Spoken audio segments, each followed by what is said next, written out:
Sa bawat linggong lumilipas, nagkakaroon ako ng pagkakataong maglingkod sa Panginoon.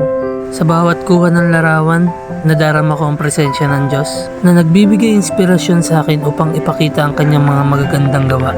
Hindi lamang to sa bawat pitik ng kamera. Ito ay isang paraan ng pagpapakita ng pasasalamat sa Panginoon gamit ang aking talento na ipinagkaloob sa akin ng Diyos. Sa bawat ngiti na nakukuhaan ng aking kamera, sa bawat tagpo ng pagsamba, at sa bawat pagdiriwang ng pananampalataya, nariyan ang isang malalim na damdamin ng kapayapaan at kagalakan. Sa buong Philippines yan? Sa US lang po. Sa US po. US? Okay. That's why we don't have a schedule and work tomorrow? Yeah. Okay.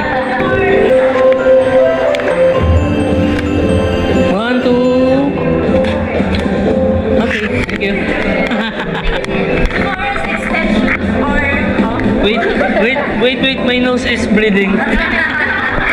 Ang paglilingkod sa Panginoon sa gantong paraan ay nagbigay sa akin ng mas malalim na pag-unawa sa kanyang pagmamahal at mga biyaya.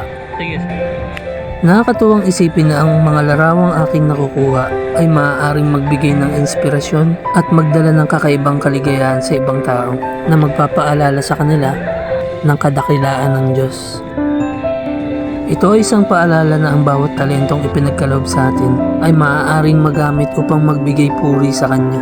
Isa sa pinakamagandang bahagi sa aking paglilingkod ay ang makita kung paano binabago ng Panginoon ang buhay ng bawat isa.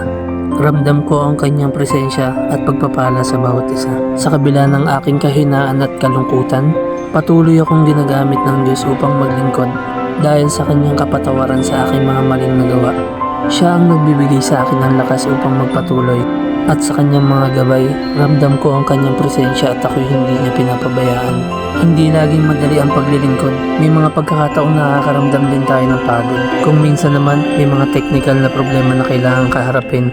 Ngunit sa kabila ng lahat, nariyan ang Panginoon upang gumabay sa atin. Kahit sa mga problema natin sa buhay, siya lang ang ating naging sandalan. Ang mga hamon nito ay nagsilbing paraan upang lalo tayo maging mas matatag at mas handang maglingkod para sa Kanya. Sa lahat ng aking ginagawa, natutunan kong isuko ang lahat sa Panginoon.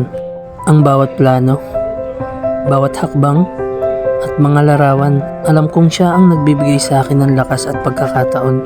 Sa pagsuko ko sa Kanya, doon ko naramdaman ang tunay na kagalakan. Sa bawat talento at kakayahang ipinagkaloob sa atin, meron tayong mga kanya-kanyang papel na kailangang gampanan sa Kanyang kaharian. Magpatuloy tayong magsilbi, magpatuloy tayong magtiwala, at magpatuloy tayong maging instrumento ng Kanyang pagmamahal sa mundo.